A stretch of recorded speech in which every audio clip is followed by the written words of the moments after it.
Bienvenidos a otro episodio de Efecto Dominó. Yo soy Andrés Larriu. Yo soy Diego Ser. Güey, Larriu, ¿qué te pasó en el... ¿Qué traes ahí? Para todos los que nos están viendo y los que nos están escuchando, salí a correr la semana pasada y me caí, me disloqué el hombro izquierdo, estoy bien, lo logramos acomodar, pero pues resulta que el ejercicio sí te hace mal. Mira, lo No lo bueno es hagan. que esa camisa hawaiana que traes hace que se te vea súper bien el cabestrillo. Gracias. Pues sí combinan muy bien. Lo tenía en mente. Pero bueno, ¿de qué vamos a hablar hoy, Diego? Hoy nos vamos a hablar del primer ministro israelí Benjamín Netanyahu y por lo tanto nos vamos a Medio Oriente. Cuando uno mira hacia conflictos en el Medio Oriente, el conflicto árabe-israelí siempre está presente. No se puede opinar de él sin levantar controversia o tomar posturas respecto a otros temas, porque tiene matices sociales, políticos, económicos, ambientales, culturales, religiosos y geopolíticos. Y aún así mantiene el escenario de competencia brutal entre ambas partes. Sin embargo, hoy no queremos analizar el conflicto, sino queremos poner los reflectores a este líder israelí que ha dirigido el país sin interrupción desde 2009. Lo que nos interesa es comprender el papel que ha jugado Bibi, como le dicen los amigos, en este tema de talla global. Para eso, tenemos que responder algunas preguntas. ¿Quién es Benjamín Netanyahu? ¿Cómo llegó a ser el primer ministro israelí que más tiempo ha durado en el cargo? ¿Qué postura tiene sobre el conflicto? ¿Qué rol ha desempeñado? ¿Cuál le queda por jugar? Y finalmente, ¿por qué está en boca de todos otra vez? Otra vez. Vamos al acomodo.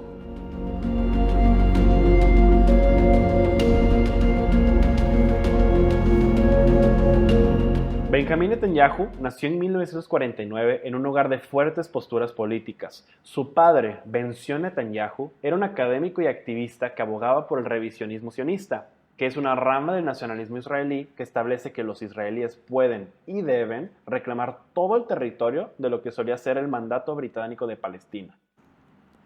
Después, Netanyahu hizo sus estudios de preparatoria en los Estados Unidos y posteriormente se unió a las Fuerzas Armadas israelíes, desempeñándose como parte de un comando. Su hermano mayor, Jonathan, trágicamente murió en la Operación Entebbe, que ahora es conocida como la Operación Jonathan, en honor al soldado caído.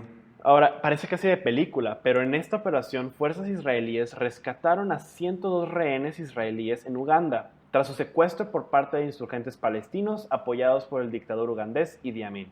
Esto tuvo un fuerte impacto en el joven Benjamín, que se dedicaría a escribir libros sobre el terrorismo enfrentado por Israel de parte de sus vecinos. En 1988, Netanyahu llega al Knesset, que es el parlamento israelí, que tiene solo una cámara legisladora y 120 miembros. Después de haber trabajado en la embajada israelí en Washington y como embajador ante la ONU de Israel, un egresado de MIT, su acento distintivamente estadounidense lo puso en los reflectores de grupos de acción política pro-Israel americanos. Ahora entra el Likud, un partido de centro derecha importante, y se define por un discurso antiélites en los 90, entonces es un prepopulista. Sí, en este caso específicamente, Netanyahu criticaba el proceso de Oslo de 1995, en el cual se reconocía a la Organización para la Liberación de Palestina, la PLO por sus siglas en inglés, como un actor legítimo en negociaciones representando al pueblo palestino, preparando el camino para acuerdos de paz que posiblemente terminarían en mayor autonomía palestina, más no en un Estado palestino. Aquí la PLO mantendría control tanto del territorio de Cisjordania, o el West Bank en inglés, como la Franja de Gaza, considerados los espacios donde podrían hacer una Palestina, aunque hay que recalcar que ambos territorios no están conectados geográficamente.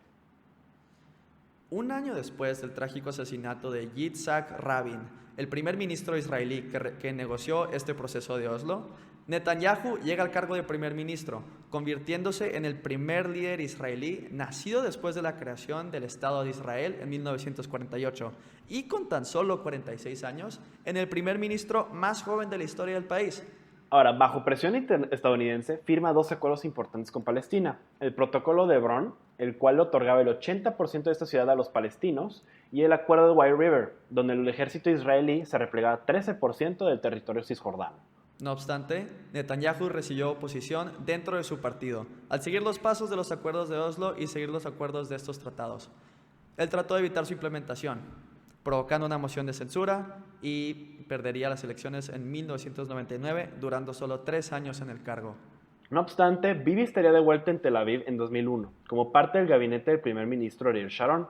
Considerando sus posturas agresivas contra Palestina, Netanyahu chocaría con Sharon por consentir el establecimiento de un Estado palestino, el primer líder israelí en hacer esto, y renunciaría en protesta a la retirada del ejército israelí de la Franja de Gaza en 2005. En los próximos años, aquí es cuando se pone fea la situación, porque la situación política en Israel cambiaría dramáticamente.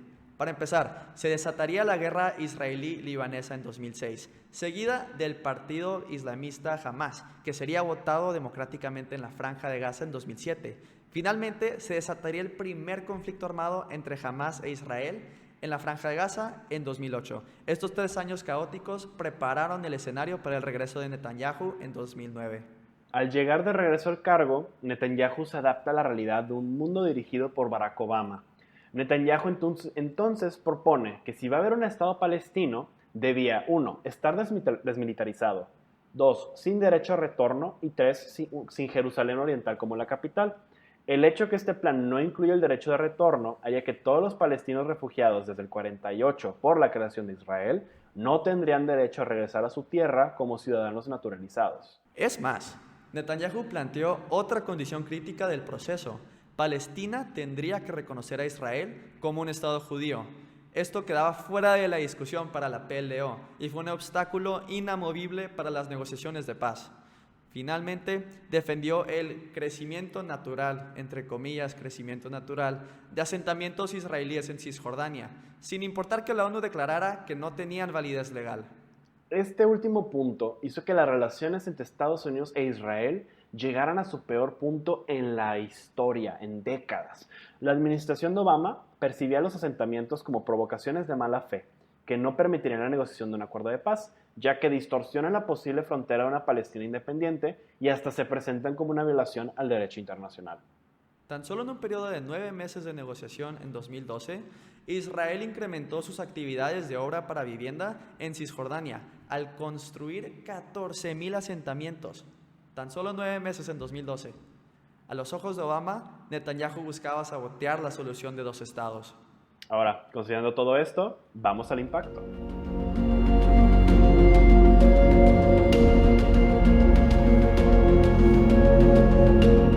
Como todo en el mundo, todo cambió con la llegada de Donald Trump.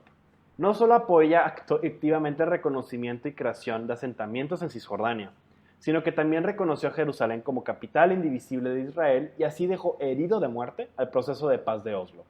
También reconoció la pertenencia de los Altos de Golán a Israel. Los Altos de Golán, o los Golan Heights por su nombre en inglés, le pertenecían a Siria hasta su ocupación por Israel durante la Guerra Árabe-Israelí de 1967. En los 80s, utilizando la misma estrategia de asentamientos, el gobierno israelí confirmó que los Golan Heights ahora eran un territorio israelí. Esto fue considerado una anexión, cosa que técnicamente es ilegal ante el derecho internacional. Sin embargo, cualquier mérito que tenía Siria para argumentar el derecho sobre este territorio se perdió cuando Donald Trump reclamó esto. Y eso obviamente vulnera el multilateralismo. Entonces, nunca hemos visto en tan mala situación el proceso de paz. En 2014, el 63% de los israelíes y el 53% de los palestinos apoyaban la solución de 2 estados. En 2018, ese número se redujo a 43% entre ambos pueblos y más de 600,000 pobladores judíos ahora viven en territorio palestino. La propuesta que se discute ahora es una solución de un estado, la anexión de todo el territorio palestino por Israel. Sin embargo, si bien los palestinos pueden ver esto como un camino a ser reconocidos como ciudadanos, con derecho a voto y con mejores oportunidades de vida, los israelíes más conservadores no están pensando en esto. Estarían de acuerdo con esto siempre y cuando Israel siga siendo un estado judío y eso implicaría que los palestinos serían ciudadanos de segunda clase. Ahora, esta propuesta que se discute en el gobierno israelí no necesariamente es la propuesta que apoyaría la comunidad internacional. Vamos a eso. En enero de 2020 se presenta la gran propuesta estadounidense para resolver el conflicto árabe-israelí. Este llamado Acuerdo del Siglo, negociado por Jared Kushner, ya era controversial por la práctica ausencia de representantes palestinos. Pero eso no le impidió a Trump presumir que todos estarían de acuerdo. Entre las cosas que este plan propone se encuentra un Estado palestino desmilitarizado, ya que Israel llevaría a cabo las labores de seguridad, que paulatinamente se pasarían a Palestina al colaborar con Estados Unidos e Israel. Ahora, establece que ni palestinos ni israelíes, importante, serían expulsados de sus hogares. La capital de israelí sería Jerusalén y movería la capital declarada de Palestina a Al-Quds, ya no Jerusalén. Al-Quds se encuentra en Cisjordania. También habría un cese de construcción de asentamientos por 4 años, pero Le otorgaría el 30% de Cisjordania a Israel. Mira nada más. y para colmo, la posibilidad de refugiados de palestinos de entrar a Israel donde su derecho a retorno no está. Simplemente se les permite vivir dentro del futuro Estado palestino, se les recomendaría integrarse a sus actuales países de residencia como refugiados o que busquen otro país. Claro que este acuerdo es una carta a Santa Claus de Netanyahu, que había propuesto esta visión en 2009. Sin embargo, en 2019 Netanyahu había comentado que Israel buscaría la anexión total de Cisjordania, que va a puntos más excesivos a este acuerdo que sacó Kushner. Se dice que esto fue retórica electoral, o sea, no sabemos si es cierto o no, pero representa definitivamente un endurecimiento de la postura israelí frente a este conflicto.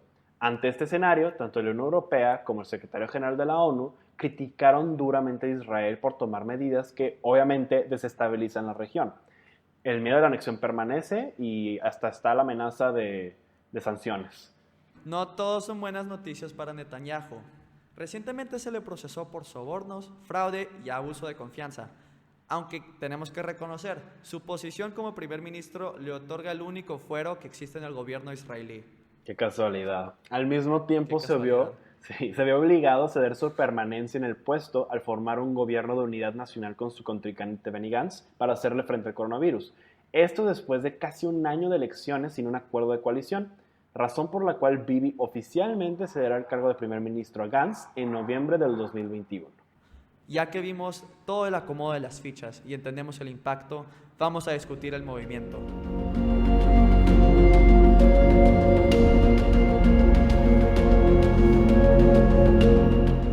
Viendo todo esto, vamos a tomar en este caso una ficha test 3 para tener 3 preguntas importantes a discutir y 3 respuestas o preguntas que nos van a quedar después. Primero que nada, ¿qué va a pasar? ¿Se va a mantener el status quo? ¿Va a haber una anexión? ¿No va a haber una anexión? ¿Qué opinas? No, pues es un tema muy difícil y nada más quiero reconocer que abstractamente, como lo estamos discutiendo, no le estamos haciendo justicia al hecho que cada decisión que se puede tomar sobre esto le afecta a miles o hasta millones de personas que pueden estar viviendo en estado de pobreza. Entonces, tenemos que reconocer eso. Ya con eso, ¿qué puede pasar? Puede haber consecuencias económicas, que pueden ser sanciones de otros países para asegurarse que no pase o para castigar a Israel por haber anexado.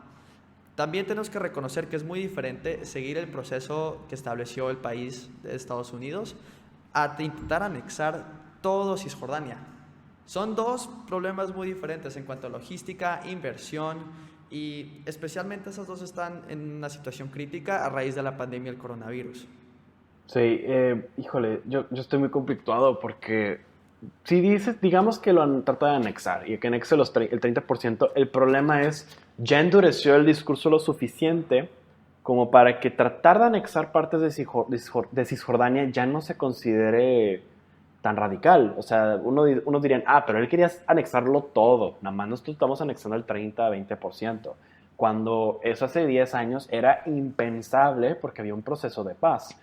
Al mismo tiempo, no veo por qué Netanyahu se querría arriesgar a hacer en estos momentos eso, a menos que realmente esté casado con la idea y quiera poder aplicarlo antes de que pierda el puesto.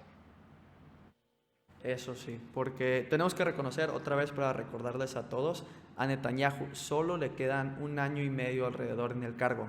Le tiene que ceder su posición a Benny Gantz en noviembre del 2021.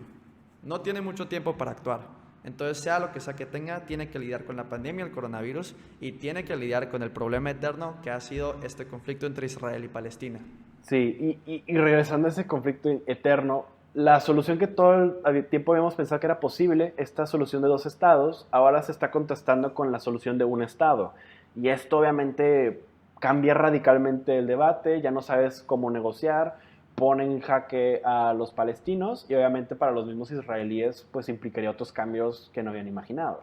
Y decimos que puede ser una conversación de un Estado porque la definición convencional de un Estado es el control absoluto y monopolizado de la violencia sobre un territorio. ¿Esto qué quiere decir? Que un Estado tiene que tener el derecho y control de la seguridad sobre un territorio designado.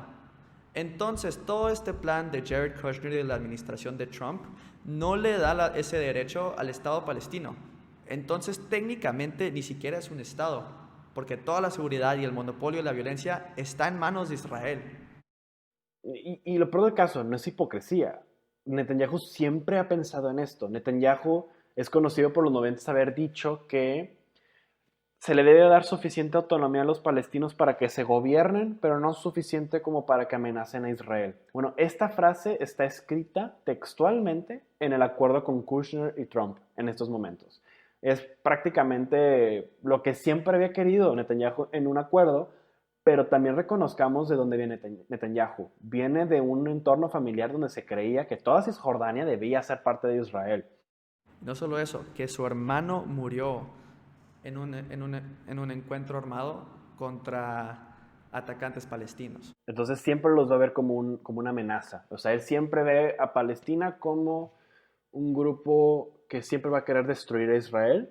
Y de hecho, él siempre cambia su discurso al respecto. Siempre adapta la forma que va a venderte la idea a partir de esto. Por ejemplo, cuando estaba Hamas en Gaza, a la llegada de Hamas, dice, perdóname, pero es un grupo armado, extremista, que niega los sucesos del Holocausto. Perdóname, pero son terroristas. Y si les damos un Estado, nos van a querer destruir. Y luego cuando pasa el ISIS es, si es que les damos a los palestinos un Estado, van a ser presa fácil del ISIS y el ISIS nos va a querer destruir. Entonces, al final siempre encontraba una forma de venderte la idea de no deberíamos darles tanto. El Estado no es la solución. Y eso también cabe recalcar. Puede ser, no podemos saber qué está exactamente en la cabeza de Netanyahu. Tal vez sí tiene estas ideas tan radicales, o tal vez simplemente es un muy buen político y es pragmático a la realidad política de su país. Porque a mi punto de vista no puedes durar tantos años en el cargo más alto de tu país sin ser un buen político que se pueda adaptar a la realidad de la opinión pública. Y aparte ha cambiado radicalmente. O sea, de la primera vez que fue primer ministro a la segunda, cambió por completo el estado del conflicto. Llegó Hamas, Israel tuvo una guerra en Líbano.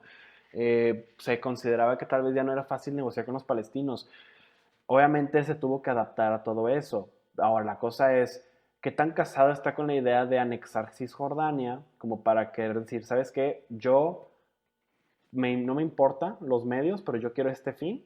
O simplemente decir, voy a decir esto para que poco a poco se suavice la postura y ya en un futuro se tratará de anexar a Cisjordania. La cosa es, ¿realmente le conviene eso a Palestina? O sea, son 6 millones de palestinos viviendo ahí. Y bueno, pero para ver esto tenemos que ver qué es lo que piensan los argumentos, cuáles son los argumentos en contra de estas mociones, cuáles son los choques. Tenemos, por ejemplo, un choque entre el etnonacionalismo. Estas personas están casadas con la idea de Israel es un estado judío y no debería recibir tantos inmigrantes, bueno, porque los van a ver como inmigrantes, como refugiados palestinos, porque en ese momento demográficamente ya somos también un país árabe. Y en ese momento les obliga a mantener un sistema de segregación que en el peor de los casos replica los horrores que vimos en Sudáfrica con el apartheid, según algunos, y en el mejor de los casos es una segregación de ustedes viven aquí sin el acceso a todos los beneficios sociales, económicos que tiene Israel, y ustedes se quedan con su grupo. Entonces, por eso también tenemos que ver lo que dicen movimientos de izquierda israelí y lo que también dicen otros líderes del mundo. Por ejemplo, el líder del partido político de izquierda, Meretz, dijo: la anexión es un crimen de guerra, un crimen contra la paz, contra la democracia, un crimen que nos costará sangre. También tenemos a John Kerry, quien fue el segundo secretario de Estado de Barack Obama entre 2013 y 2017, que dijo: Israel puede ser un Estado democrático o un Estado judío, no los dos. El momento en el que se declara un Estado oficialmente judío es el momento en el que no va a reconocer a todos los que no son judíos como ciudadanos equitativos. Va a crear jerarquías en la sociedad. Entonces, obviamente, lo que para un palestino escuchas, pues vamos a estar todos en el mismo estado, pues dices, excelente, ya todo el territorio se unificó y voy a ser un ciudadano. Pero lo que están realmente pensando los sectores más conservadores israelíes es, no, vamos a entrar para que oficialmente ustedes ya sean parte de nosotros, pero los vamos a separar de nosotros. O sea, haciendo esta segregación. Y entonces, pues nos regresa ahora sí a esta postura donde tenemos choques, tenemos oposición a esto. Entonces, ¿qué tan pragmático va a ser Bibi al respecto? Bibi tiene que ser brillante como un político, tiene que balancear los deseos de su base que es más conservadora, tiene que balancear los deseos de la administración de Trump y Kushner, que en año electoral requieren triunfos para poder presumir, y tiene que balancear que le queda menos de un año y medio en su posición y que tiene estos ataques de corrupción, de abuso de poder, que tan pronto deje de ser primer ministro, lo pueden atacar legalmente.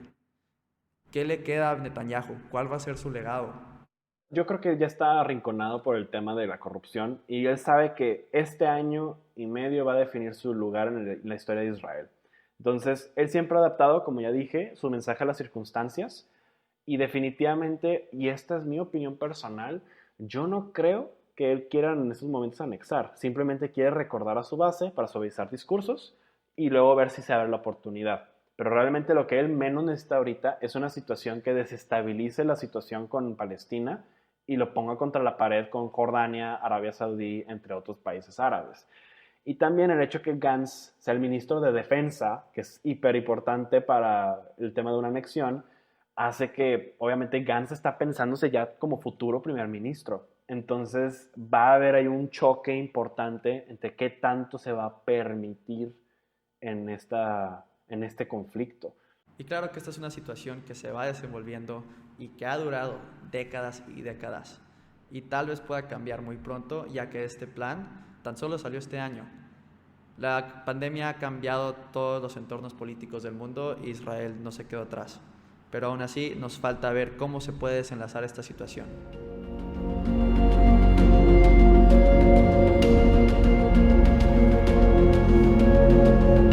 Esto ha sido todo por hoy en Efecto Dominó. Muchas gracias por visitar con nosotros el Medio Oriente. Mi nombre es Diego Cermeño Sánchez. Yo soy Andrés Larriu. Tenemos un capítulo cada viernes a las 8 p.m. disponible en YouTube y Spotify. Síguenos en redes sociales a @efecto_dom. Todo está disponible en la descripción de nuestros videos. Nos vemos a la próxima. Hasta luego.